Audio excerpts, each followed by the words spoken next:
आगाह कयो आहे त लाड़काणो ऐं हैदराबाद खां पोइ सिंध जे गादी वारे शहर कराची में भी HIV तेज़ी सां पखिड़जण लॻो। कराची में HIV जा 6768 केसिस रिपोर्ट थिया आहिनि ऐं अहिड़ी तरह मुख़्तलिफ़ ज़िलनि जा जेके अंग अखर आहिनि HIV केसिस बाबति उहे बि साम्हूं आया आहिनि। इन ई मामले ते असां वधीक ॻाल्हि ॿोल कंदासीं वबाई बीमारियुनि बाबति शोबे जे डिप्टी डायरेक्टर डॉक्टर इरशाद काज़मी सां। डॉक्टर इरशाद काज़मी साहब, बहुत शुक्रिया टाइम न्यूज़ को वक्त देने के लिए। आगाह कीजिएगा कि दोबारा से HIV के जो केसेस हैं वो बढ़ रहे हैं। कराची में सबसे ज़्यादा केसेस हैं, फिर हैदराबाद और लाड़काना में ये केसेस बहुत ज़्यादा तेज़ी से सामने आ रहे हैं। हम सब जानते हैं कि तो सिरिंजेस का बार बार इस्तेमाल है और गैर महफूज ट्रांसफ्यूजन है ब्लड का, वो सबसे बड़ा सबब है। साथ में अनसेफ सेक्स जो है वो भी HIV केसेस में बढ़ते हुए वजूहात का एक बहुत बड़ा रीज़न है। इसमें यहाँ पे मैं दुरुस्ती करना जरूरी समझूंगा जी कि जो केसेस कराची से आप बता रहे हैं कि रिपोर्ट हुए हैं या सामने आए हैं, ये ऑलरेडी हमारे सिस्टम में रजिस्टर्ड केसेस हैं। ये उनका नंबर है और जिनकी ट्रीटमेंट चल रही है। ठीक है जी तो जी। कोई भी नई चीज नहीं है। और कराची, हैदराबाद, लाड़काना, सिंध के हर डिस्ट्रिक्ट में HIV के पेशेंट्स मौजूद हैं। उनकी तादाद कहीं कम कहीं ज्यादा है। हमारा प्रोग्राम चल रहा है इस वक्त मीडिया की ट्रेनिंग, रिपोर्टिंग कैसे की जाए HIV के केसेस में, उस पे हम चाह रहे हैं, क्योंकि एक अंदाजा है कि सिंध में 70,000 से ज्यादा पेशेंट, लेकिन हमारे सिस्टम में कोई 15-16 हजार केसेस रजिस्टर्ड हैं। हम चाहते हैं कि तमाम केसेस 90% तो हमारा टारगेट है कि वो हमारे पास रजिस्टर्ड हो जाएं, ताकि हम उनकी ट्रीटमेंट शुरू कर सकें और HIV का जो फैलाव है उस पर कंट्रोल कर सकें। इरशाद साहब, आप कह रहे हैं कि एक मोहतात अंदाजे के मुताबिक सिंध में टोटल केसेस की जो तादाद है वो लगभग 70,000 है और आपके पास जो रिपोर्टेड केसेस हैं रजिस्टर्ड वो अराउंड 15,000 to 16,000 है। जी तो जी, आप कैसे पूरे पाकिस्तान में 1,90,000 एस्टिमेटेड नंबर ऑफ केसेस हैं HIV के, जिसमें से सिंध में जो है वो 70,000 से 78,000 केसेस हैं। हमारे पास तकरीबन 16,000 केसेस रजिस्टर्ड हैं जिनकी हम ट्रीटमेंट फ्री ऑफ कॉस्ट करते हैं। हम ये चाह रहे हैं कि जो रिमेनिंग पेशेंट्स हैं, रिमेनिंग केसेस हैं, वो सामने आए, हम उनको ट्रेस कर पाएं। डॉक्टर साहब, जेके अनरिपोर्टेड या अनरजिस्टर्ड केसेस आहिनि या पेशेंट्स आहिनि, उन्हनि खे अवां आइडेंटिफाई कीअं कंदव? रैंडम टेस्टिंग या सैम्पलिंग जा कहिड़ा प्रोग्राम्स हलनि पिया हिन वक़्तु? ॾिसो, असांजो हिकिड़ो प्रोग्राम आहे जेको जेल जा कैदी जेके आहिनि उन्हनि जी स्क्रीनिंग असीं कंदा आहियूं। उनमें जेके पॉजिटिव ईंदा आहिनि उनजी ट्रीटमेंट शुरू कंदा आहियूं। जी। ॿियो प्रोग्राम जेको आहे असांजो मुसलसल हलंदड़ हूंदो आहे। समूरे हॉस्पिटल्स में जेके ख़वातीन ॻोरहारियूं हूंदियूं आहिनि उन्हनि जे लाइ असां लाज़मी कयो आहे त उन्हनि जी टेस्ट कई वञे। अहिड़ी तरह ॾिसो, ही टेस्ट जेका आहे न उहा वॉलंटरी तौर ते कराए सघे थी। हिन वक़्तु असां मुसलत कंहिं ते नथा करे सघूं, कंहिंखे मजबूर नथा करे सघूं त उहो HIV जी पंहिंजी टेस्ट कराए, पर असीं चाहियूं था त माण्हू साम्हूं अचनि ऐं पंहिंजो स्टेटस ॼाणनि, HIV बाबति पंहिंजो स्टेटस ॼाणनि त आया उहे HIV खां महफ़ूज़ आहिनि या न। जीअं हू हेपेटाइटिस जे बारे में ॼाणनि था या ॼाणणु चाहिनि था, त ईअं ई उहे केसिस साम्हूं ईंदा आहिनि। हिकिड़ा असांजा प्रोग्राम हलंदड़ आहिनि। मिसाल, असांजा जेके इलाज मर्कज़ आहिनि पूरे सिंध में 16 इलाज मर्कज़ आहिनि। उते जेके कोई केस जॾहिं अचे थो ऐं पॉज़िटिव अचे थो त असीं उनजी कॉन्टेक्ट ट्रेसिंग था कयूं। फैमिली जा जेके बाक़ी मेंबर्स आहिनि उन्हनि जी बि असां टेस्ट करियूं था ऐं उहे केसिस त सिस्टम में ईंदा था वञनि ऐं उनजी ट्रीटमेंट बि शुरू थिए थी। पर हिकिड़ो वॾो अंग आहे जंहिंमें ड्रग यूज़र्स बि आहिनि। इंजेक्टेबल जेके ड्रग्स आहिनि उहे यूज़ कनि था ऐं उनमें ट्रांसजेंडर्स आहिनि, उनमें मेल ऐं फीमेल ॿई सेक्स वर्कर्स आहिनि। उहे आम माण्हू बि आहिनि जेके अनसेफ सेक्शुअल प्रैक्टिसिस में दिलचस्पी वठनि था। त इन आबादी जा मुख़्तलिफ़ तबका आहिनि जिनमें इम्कानी तौर ते इहो मर्ज़ मौजूदु हुजी सघे थो। असीं इहो चाहियूं था त आगाही जे ज़रिए असीं उन्हनि ताईं इहो पैगाम पहुचायूं, हर शहरी ताईं इहो पैगाम पहुचायूं त हू पंहिंजो HIV स्टेटस ॼाणे।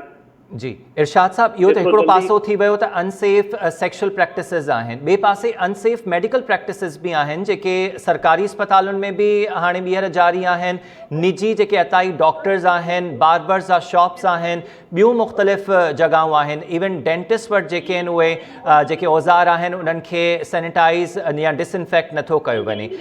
रतोदेरो में 2019 में हिकिड़ो आउटब्रेक थियो जंहिंमें हिकु निजी क्लिनिक तां केतिरा ई ॿार इन्फेक्ट थिया, उन्हनि जा वालदैन इन्फेक्टेड आहिनि। इन आउटब्रेक खां पोइ कुझु अरसे ताईं त सरगर्म नज़र आई सिंध हुकूमत ऐं उनजो डिपार्टमेंट त इंसदादे एड्स प्रोग्राम खे कीअं वधीक मौसर बणाए सघिजे। हाणे ॿीहर इहे इतला अचनि पिया त ॿीहर साॻियूं ई प्रैक्टिसिस उते जारी आहिनि। ॾिसो, अताई जेके आहिनि पूरे पाकिस्तान में मौजूदु आहिनि ऐं उहे हज़ारनि जी तादाद में आहिनि ऐं हिकु तख़मीने मुताबिक़ त 2 लख जे क़रीब आहिनि। अच्छा, अताई जेके प्रैक्टिसिस कनि था उहे बिल्कुलु अनसेफ आहिनि, पर असां वटि जेके थेराप्यूटिक इंजेक्शन ॾिनियूं थियूं वञनि हॉस्पिटल्स जे अंदरि, जी उहे बि हिकु रिपोर्ट जे मुताबिक़ 80 करोड़ इंजेक्शन थियनि थियूं, जेके असांजी आबादी सां तव्हां करियो त 4.5 जी एवरेज अचे थी, हर शख़्स खे 4.5 या चई सघूं था त 4 खां 5 इंजेक्शन सालाना लॻनि थियूं, जेको दुनिया में सभ खां वधीक रेट आहे इंजेक्शन जा। जी त इहे फैक्टर्स बिल्कुलु आहिनि ऐं हजामनि जो फैक्टर आहे। उन खां पोइ जेके नक टोपीनि था उहो हिकिड़ो फैक्टर आहे। त इन बाबति असांजूं आगाही मुहिमूं हलंदियूं रहनि थियूं ऐं सिंध हुकूमत फ़ाल आहे। सिंध हुकूमत जो जेको communicable disease control HIV AIDS वारो सेक्शन आहे उहो बि फ़ाल आहे। असां आगाही जो ई असांजो चोथों प्रोग्राम आहे। न सिर्फ़ु आगाही, पर ॾिसो असांजे समूरनि सेंटरनि ते 40,000 जी टेस्ट बि फ्री थिए थी, समूरियूं टेस्टूं फ्री थियनि थियूं। मेडिसिन जेका पाकिस्तान में अवेलेबल ई न आहे, इम्पोर्ट थिए थी, उहा फ्री ऑफ कॉस्ट असीं पेशेंट्स खे ॾियूं था ऐं असीं हिमथायूं पिया जनरल पब्लिक खे बि त उहे टेस्टूं कराए पंहिंजो स्टेटस ॼाणनि ऐं ख़ुदा न ख़ास्ता उन्हनि मां जेको पॉज़िटिव अचे थो उहो असांजे सेंटर्स ते अचे त असां वटि ट्रीटमेंट मौजूदु आहे, असां वटि टेस्टूं मौजूदु आहिनि, त असीं मौजूदु आहियूं। ऐं जीअं तव्हां ॻाल्हि कई सरकारी हॉस्पिटल में, ॾिसो पब्लिक जो सिर्फ़ु 30% आहे जेको सरकारी हॉस्पिटल्स में जेके सहूलियतूं आहिनि उन्हनि जे तरफ़ अचे थो। जी 70% जेका असांजी पब्लिक आहे उहा नंढनि वॾनि प्राइवेट हॉस्पिटल्स मां इलाज कराए थी। त इते असांखे इहो सम्झण जी ज़रूरत आहे त इन्फेक्शन प्रिवेंशन एंड कंट्रोल समूरनि सरकारी हॉस्पिटल्स में बि मौजूदु न आहे ऐं समूरनि प्राइवेट हॉस्पिटल्स में बि मौजूदु आहे, जंहिं ते पिणु असीं कमु करे रहिया आहियूं। ऐं रिसेंटली रतोदेरो में बि असांजो इंसिनेटर लॻो आहे, लाड़काणे में असांजो इंसिनेटर लॻो आहे ऐं हर डिवीज़न में हाणे असांजा इंसिनेटर्स मौजूदु आहिनि जेको हॉस्पिटल जो वेस्ट आहे उनखे तलब करण जे लाइ, उनखे सेफली तलब करण जे लाइ हाणे त असीं प्राइवेट सेक्टर जा जेके सेंटर्स आहिनि, मिसाल तौर लाड़काणे जो प्राइवेट सेंटर्स जो हॉस्पिटल वेस्ट जेको आहे हाणे कलेक्ट चांका मेडिकल कॉलेज इंसिनेटर तां वञे थो ऐं उते तलब कयो वञे थो। अहिड़ा ई प्रोग्राम असां सिंध जे ॿियनि हॉस्पिटल ऐं डिस्ट्रिक्ट लेवल जो हॉस्पिटल्स आहिनि उन्हनि वटि बि शुरू करे रहिया आहियूं इन्फेक्शन प्रिवेंशन एंड कंट्रोल जो प्रोग्राम। त हिकिड़ी घण रुखी अप्रोच असांजी आहे जंहिंजी ज़रूरत आहे। प्राइवेट सेक्टर ॾिसो 70% डॉक्टर इरशाद काज़मी साहब, आख़िर में मुख़्तसरन तव्हांखे पुछणु चाहींदासीं, हॉस्पिटल वेस्ट जेको हूंदो आहे उन में इंजेक्शन्स जेके आहिनि उहे सही तरीक़े सां डिस्कार्ड थियणु घुरिजनि, उहे नाहिनि थी सघनि थियूं।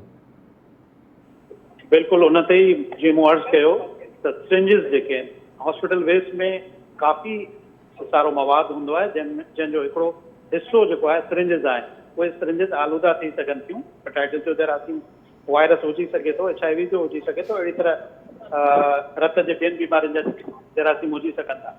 त असांजो हिकिड़ो जामे प्रोग्राम आहे जंहिं ते अमल जारी आहे WHO जे तावन सां ऐं इहो चई सघां थो त ईंदड़ 2 खां 3 साल लॻंदा जी जो असीं इहो प्रोग्राम पूरे सूबे में हर जाइ ते लागू करे सघूं। एतिरो अर्सो असांखे दरकार आहे इन्फेक्शन प्रिवेंशन एंड कंट्रोल नाफ़िज़ करण जे लाइ पूरे सिंध। ठीकु आहे। डॉक्टर साहब वॾी महिरबानी टाइम न्यूज़ खे वक़्तु ॾियण जे लाइ। वबाई बीमारियुनि बाबति शोबे जो डिप्टी डायरेक्टर डॉक्टर इरशाद काज़मी सां सां गॾु मौजूदु हो। संदसि इहो चवणो त सिरिंजिस जो हर इस्तेमालु ऐं जेके हॉस्पिटल्स में इहे सिरिंजिस इस्तेमालु थियनि थियूं उन्हनि खे सही नमूने ख़तमु ज़ाया करणु तमामु घणो ज़रूरी आहे ऐं ग़ैर महफ़ूज़ रत जो जेको मुंतकिल थियणु आहे उहो हिकिड़ो वॾो कारण आहे जो HIV जा केसिस वधनि पिया। फ़कीर सलीम टाइम न्यूज़ रिपोर्टर बि वीडियो लिंक ते मौजूदु आहे। फ़कीर सलीम ही नवां अघ साम्हूं आया आहिनि जंहिंमें अगर ज़िले वाइज़ ॾिठो वञे त लाड़काणो में सब खां वधीक केसिस आहिनि। अहिड़ी तरह कराची छो जो 7 डिस्ट्रिक्ट्स ते मुश्तमिल आहे उन जा बि केसिस साम्हूं आया आहिनि। हैदराबाद जा बि अघ साम्हूं आया आहिनि।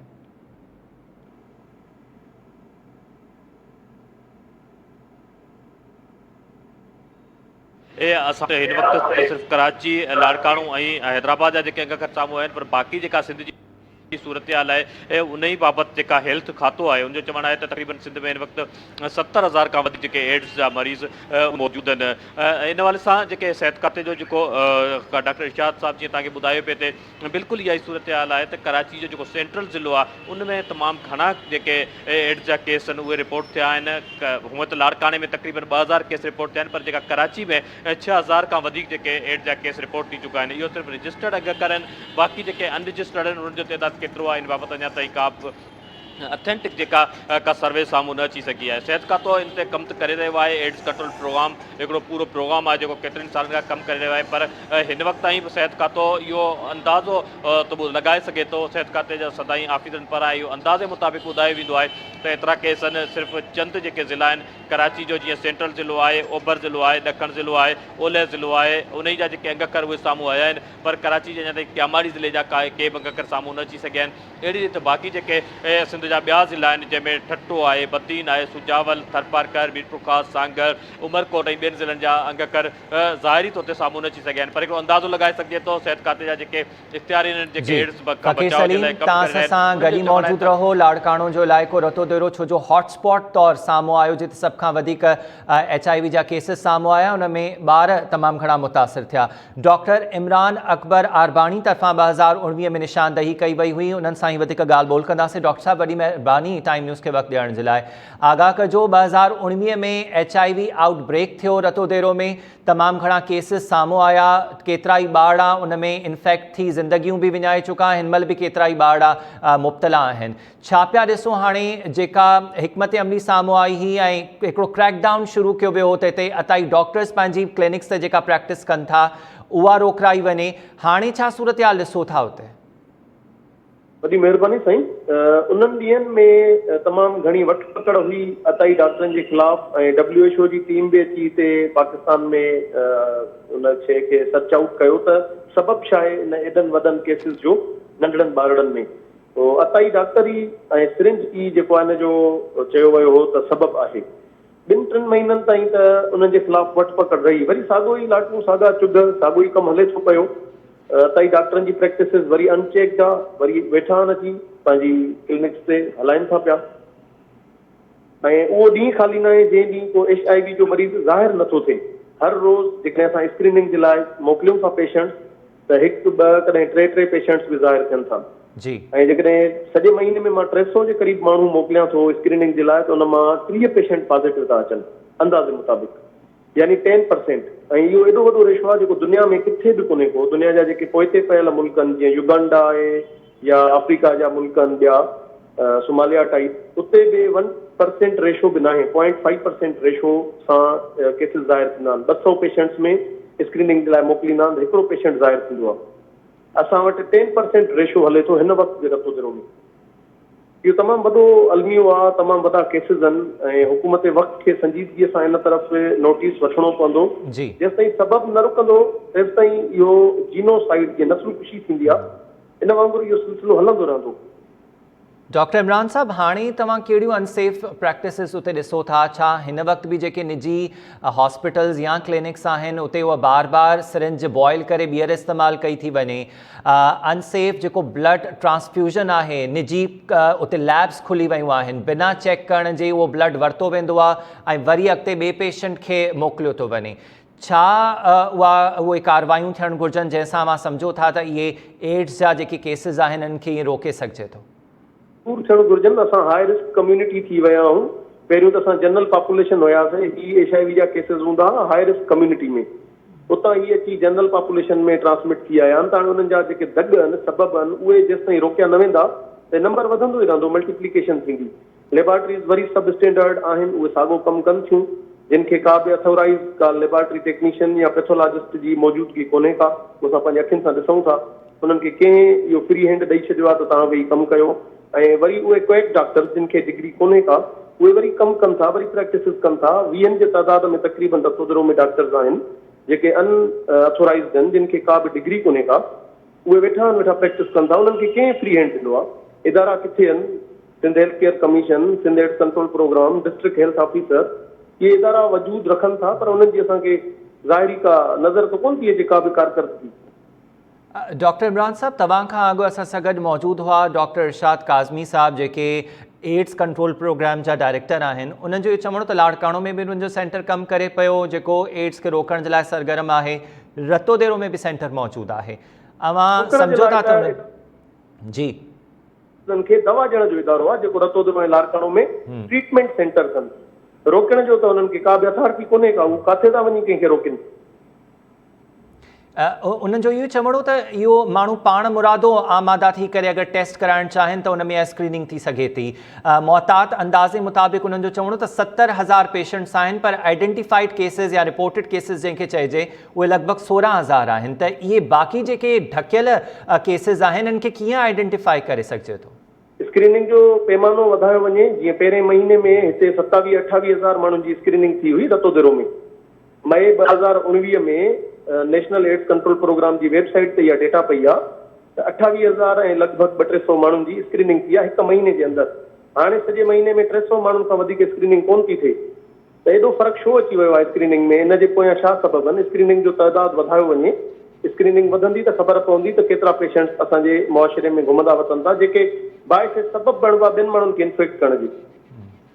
त डॉक्टर इमरान साहब, जेको रतोदेरो में या लाड़काणो में ट्रीटमेंट सेंटर मां ॿुधायो त उतां रुगो दवाऊं मिलंदियूं आहिनि पेशेंट्स खे, ऐं उहे दवाऊं बि इम्पोर्टेड हूंदियूं आहिनि। छा उन इलाज में कहिड़ियूं दवाऊं मिलंदियूं आहिनि? बाक़ाइदगी सां उहे दवाऊं मिलनि थियूं? थोरो इन बाबति बि आगाह कजो त हिन वक़्तु रतोदेरो में केतिरा रजिस्टर्ड एक्टिव केसिस हूंदा HIV जा? अंदाज़ो 1500 जे क़रीब रजिस्टर्ड एक्टिव केसिस आहिनि, जेके जिनखे चइबो आहे पीपल लिविंग विद HIV, PLHIV उन्हनि जो नंबर हूंदो आहे। 1500 जे लॻभॻि रतोदेरो ट्रीटमेंट सेंटर ते पेशेंट्स ट्रीटमेंट वठनि था। ठीकु आहे, थोरो इहो बि ॿुधाइजो त उन 1500 एक्टिव केसिस में केतिरा ॿार आहिनि, केतिरा मर्द या औरतूं आहिनि? ऐं तक़रीबन 400 पेशेंट्स जे लॻभॻि वॾा एडल्ट्स आहिनि। अक्सरियत मतिलबु ॿारड़नि जी आहे? जी जी, खां वधीक ॿारड़ा आहिनि। ऐं उन्हनि ॿारड़नि खे ARV मेडिसिन, जेका एंटी रेट्रोवायरल थेरेपी जंहिंखे ART बि चइबो आहे, उहा मिले थी। बाक़ी जेके एडेड दवाऊं आहिनि कोमार्बिडिटी जे लाइ, उहे अञा ताईं हिते कोन अवेलेबल थियूं आहिनि। ॿियो वॾो अलमियो इहो आहे रतोदेरो ट्रीटमेंट सेंटर ते त को स्पेशलिस्ट डॉक्टर हिन महिल ताईं गवर्नमेंट को बि हिते अपॉइंट न कयो आहे। हीअ जेके बि डॉक्टर्स आहिनि, इहे बि तमामु सुठा डॉक्टर्स आहिनि, कमु कनि था, पर हिकिड़ो स्पेशलिस्ट जी अप्रोच बि हूंदी आहे। उहो डॉक्टर जेकॾहिं ईंदो त असांजी हिते ॿारड़नि जी कोमार्बिडिटी डिटेक्ट थी वेंदी, न त हर महीने 1-2 डेथ थिए ई थिए थी। जी डॉक्टर इमरान साहब, जेका तजवीज़ ॾियो पिया, असां चाहींदासीं त ॿीहर इहा वर्जायो, कहिड़ियूं तजवीज़ूं हूंदियूं त रतोदेरो में या लाड़काणो में या ॿिया अहिड़ा जेके हॉटस्पॉट इलाइक़ा आहिनि जिते तेज़ी सां इहा HIV पखिड़िजे पई अनसेफ प्रैक्टिसिस जे करे, तजवीज़ूं छा हुजणु घुरिजनि त HIV जा केसिस रोके सघजनि? जी, सभ खां अॻु में त सोर्स खे बंदि करणो आहे। जेके क्वैक डॉक्टर्स आहिनि या सिरिंज जेको हले थी पई पिस्टन फ्री सिरिंज, हिन वक़्तु ताईं गवर्नमेंट ऑटोलॉक सिरिंज अवेलेबल न कराए सघी आहे। जेका सिरिंज चयो वियो त पिस्टन फ्री जेका आसानी सां 2-3 दफ़ा यूज़ थी सघंदी आहे, भले उहा डिस्पोजेबल हुजे। अॻे त उॿारे हणंदा हुआ शीशे जूं बॉइल करे सिरिंजूं, हाणे त इहा जेका प्लास्टिक जी सिरिंज आहे इहा बि डिस्पोजेबल आहे, पर हिन खे बि मल्टीपल टाइम्स यूज़ कयो थो वञे। जेकॾहिं इहा ऑटोलॉक हुजे, सिंगल यूज़ हुजे, उहो हिन वक़्तु ताईं इहा गवर्नमेंट अवेलेबल न कराए सघी आहे, न प्राइवेट सेक्टर्स में न गवर्नमेंट जे हॉस्पिटल्स में। ऑटोलॉक सिरिंज अवेलेबल थी वञे हा त शायदि हेॾो वॾो इंसिडेंस न थिए हा। इन खां अलावा जेके क्वैक डॉक्टर्स आहिनि उहे मौजूदु आहिनि, उन्हनि खे जेसि ताईं ऐं प्लस लेबॉरेटरीज़ जेसि ताईं अनऑथोराइज़ लेबॉरेटरीज़ बंदि न कयूं वेंदियूं, सोर्स खे बंदि न कयो वेंदो, तेसि ताईं हीउ नंबर पियो वधंदो रहंदो। ॿियो स्क्रीनिंग जो स्केल वधाइणो आहे। स्क्रीनिंग जीअं पहिरियनि ॾींहंनि में थी हुई, उहे स्क्रीनिंग करणी आहे, डोर टू डोर स्क्रीनिंग थिए, उन्हनि में माण्हुनि खे सम्झाइजे, फोर्सफुल स्क्रीनिंग न हुजे, वॉलंटियर बेसिस ते स्क्रीनिंग थी हुई पहिरियों बि। असां कंहिंखे ज़ोरी ज़बरदस्ती नथा चई सघूं त तव्हां HIV स्क्रीनिंग करायो, जी। पर वॉलंटियर बेसिस ते उन्हनि खे जेकॾहिं कन्विंस कजे, चइजे त तव्हां हॉट स्पॉट एरिया में रहो था, तव्हांजी स्क्रीनिंग थींदी त तव्हांजी सिहत जे लाइ बहितर आहे ऐं तव्हांखे HIV स्टेटस ख़बर पए पंहिंजो। डॉक्टर साहब, निजी अस्पतालुनि में तोड़े सरकारी अस्पतालुनि में जेका डिस्पोजेबल सिरिंज भी आहे उहा इस्तेमाल खां पोइ डॉक्टर्स खे बि असां ॾिठो आहे त हू सिरिंज जी सुई खे डिस्कार्ड नाहिनि कंदा, उहो हॉस्पिटल वेस्ट जेको आहे उहो गंद कचिरे तां ड्रग यूज़र्स इस्तेमालु कनि था, उन सां बि इहे केसिस वधनि पिया। सही ॻाल्हि चयो था तव्हां। इहे असां पाण पंहिंजे मुशाहिदे में आंदियूं अथसीं। हिते जेके फॉरेनर्स आया आहिनि, अची ॾिठो आहे उन्हनि त हिते रतनगर में त गंद जो दड़ो हुयो जेको हाणे ख़तमु थी वियो आहे हुकूमत जी एफर्ट्स खां बाद, पर इहे इन्हनि ॾींहंनि में ईअं हुयो त डॉक्टर्स डिस्कार्ड करे छॾींदा हुया पब्लिक प्लेसिस में पंहिंजो वेस्ट मटीरियल, जंहिंखे इंसिनरेटर ताईं पहुचाइणो आहे। गवर्नमेंट सेक्टर में जेको इंसिनरेटर पियो आहे उते इहे साड़ियूं आहिनि असांखे, छो जो दुनिया जे गंदे में गंदो गंद जेको आहे गलीज़ तरीन गंद उहो डॉक्टर्स जो गंद आहे, हॉस्पिटल वेस्ट आहे। जेकॾहिं इहो इन्फेक्ट करे सघे थो हेपेटाइटिस B, C या HIV या ॿियूं बि वायरल डिजीज़ ॾेई सघे थो, त उनजे करे इनखे प्रॉपर इनजी डिस्पोज ऑफ मैनेजमेंट थींदी आहे, उनखे सही डिस्पोज ऑफ कजे ऐं बर्न कजे उनखे इंसिनरेटर ते वञी। ठीकु आहे, त जी इन्हनि केसिस खे जेके हुकूमत खे वरी वठिणो पवंदो संजीदगीअ सां हिन तरफ़ क़दम, उन खां बाद ही शयुनि ते कुझु ज़ाब्तो आणे सघिबो। त जी इन्हनि केसिस खे रोके सघिजे। डॉक्टर इमरान अकबर आडवाणी साहब, वॾी महिरबानी टाइम न्यूज़ सां ॻाल्हाइण जे लाइ। इन मामले ते असां सां गॾु मौजूदु हुआ सिंध में HIV कंट्रोल प्रोग्राम जा डायरेक्टर डॉक्टर इरशाद काज़मी बि ऐं टाइम न्यूज़ जे रिपोर्टर फ़कीर सलीम बि असांखे तफ़सील ॾिना। लाड़काणो ऐं हैदराबाद खां पोइ सिंध जे गादी वारे शहर कराची में बि HIV तेज़ी सां पखिड़िजणु लॻो आहे। इन जा अंग अखर बि साम्हूं आया आहिनि, जॾहिं त मुख़्तलिफ़ हॉटस्पॉट इलाइक़नि में जेके कार्रवायूं इब्तिदाई तौर ते शुरू कयूं वियूं HIV खे कंट्रोल करण जे लाइ, उन्हनि ते बि वधीक संजीदगी सां उन ते अमल कराइण जी ज़रूरत